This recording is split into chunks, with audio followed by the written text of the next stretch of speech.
Hey, Monster Toy fans. Let's check out Silent Screamers Series 1 from Aztech Toys. These came out in 2000, and I left mine packaged because they display pretty well in the packaging. But I can certainly understand why someone would want to take them out because they have these great bases with backgrounds that connect. And they would make a fabulous display for that. This is Nosferatu.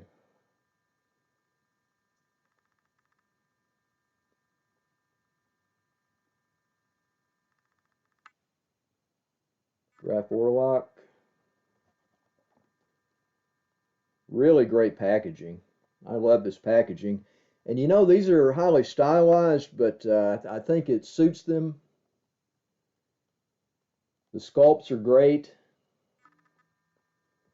They're not super realistic, but the stylization really fits the subject, I think.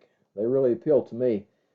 There's a, an unhealthy assemblage of rats to accompany Mr. Orlock. And even those are sculpted really good. And there are the instructions on the bottom. Look through the side there, we can see some of the base.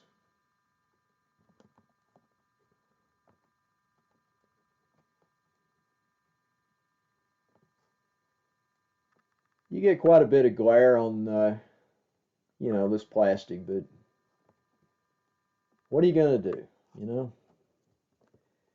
Unless you want to take them out, and I don't really enjoy doing that. There we can see Aztech Toys. Sacrifice nothing. Now let's take a look at the back. With some of them, I do take them out, especially if I buy duplicates. There's some of the sideshow toys that I took out because I bought duplicates, and I left the duplicates in the packaging. But in general, I prefer to leave them in the packaging. Now these are all of the ones in the set. There are 4, and I'm going to show you all of them. There is Nosferatu, which we're looking at now. There's Knock Renfield, the Madman, which goes with the Nosferatu.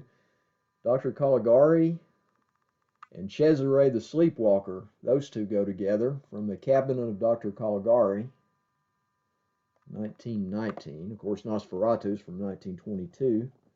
And let's take a look at this print here. Before film had a voice, there were silent screamers. And I'm not going to read all this. You can read it yourself. If you wish, it's right there, staring you in the face. You can buy these. Here's the credits. You can buy these still. They're readily available. I mean, they came out in 2000. Let's see.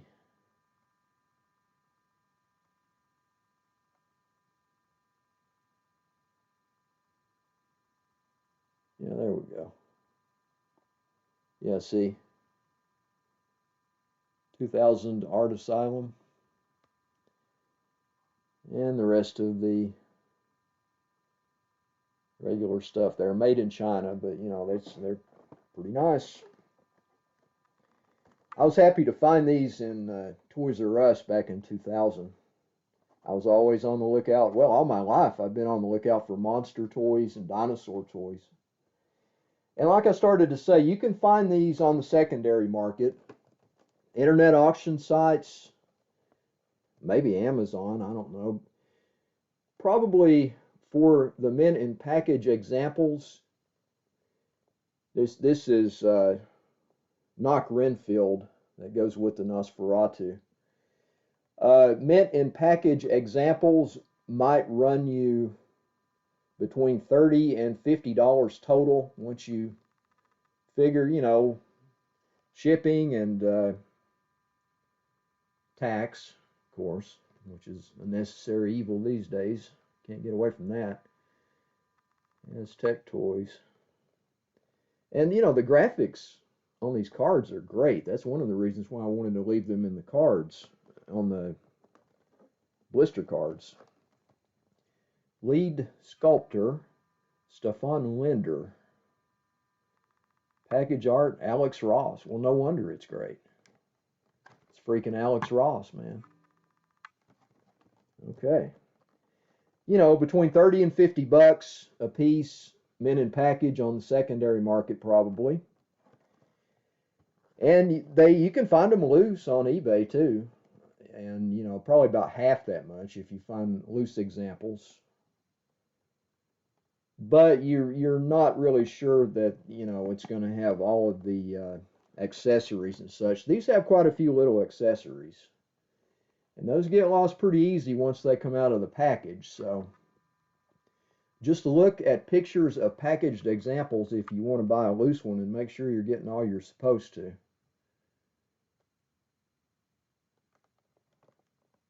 Those are bugs. You know, Renfield's a bug eater, so those are lunch. Spiders.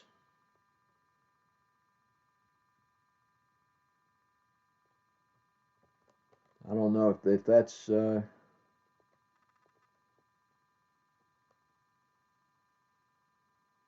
looks kind of like a centipede. I guess they didn't want to put flies. It would have been kind of big for scale. Anyway, on the back here, it's similar. I mean, they have the regular. This is repeated to advertise a set, and then this over here tells about them. And you know, they got the credits down here. I remember on some of the internet sites I went to that people frequent that collect monster stuff. A few people, I don't know, they were kind of critical of these, but I've seen a lot more people in favor of them over the years. I liked them from the beginning. I didn't see a problem, you know. Anytime you get something stylized, you know, it seems like people disagree. Well, is it good? Is it not good? Well, it's subjective. It depends on whether you like it or not, because it's stylized, you know. Now let's look at Cesare, the sleepwalker, somnambulist. And there's great graphics there by Alex Ross. And this is a really cool figure. There again, heavily stylized, but very fitting for the subject matter, I think. Disturbingly realistic detail. And this is a case where we want to be disturbed in a good way. And I know this thing is capable of focusing.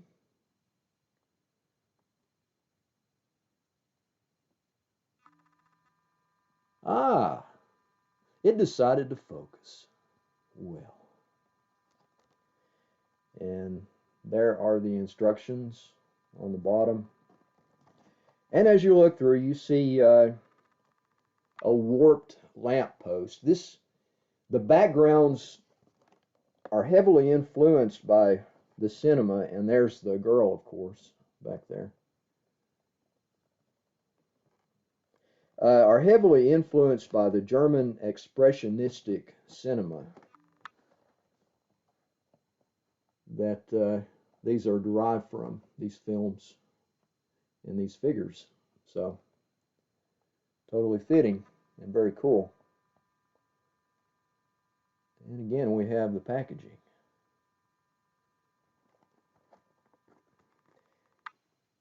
And you know, if you dig these, I'd recommend trying to get them, because you can still, I mean, if you're patient and you like have safe searches and you just wait for a good deal, you'll find it, because these are still pretty plentiful. This is Dr. Caligari himself Rotund Weirdo.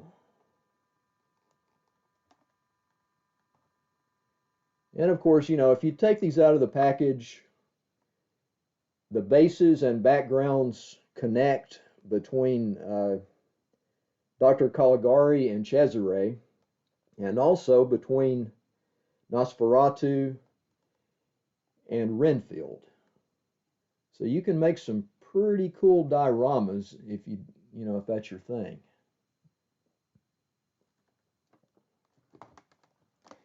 If I'd have had a lot of money, I would have bought duplicates on these, had some to set up. But it's just as well that I didn't, because there's only so much room. And I ran out of practical room a long time ago, so I'm really selective about what I do with stuff now. I usually keep it on the shelf or boxed up, the stuff that I don't have room to display. All right, well, there we go. That's a short video on the Aztech Toys Silent Screamers Series 1. And I'm going to do a video next featuring the next series of these from Mezco. And I don't know for sure, but I assume they're the same people behind it, because their packaging looks almost identical, the styling and all. So anyway, that's coming up. Hope you guys liked it. Pick them up, you can pick them up if you like the way they look, and display them or how you see fit. So I'll see you next time. Haunted Graveyard out.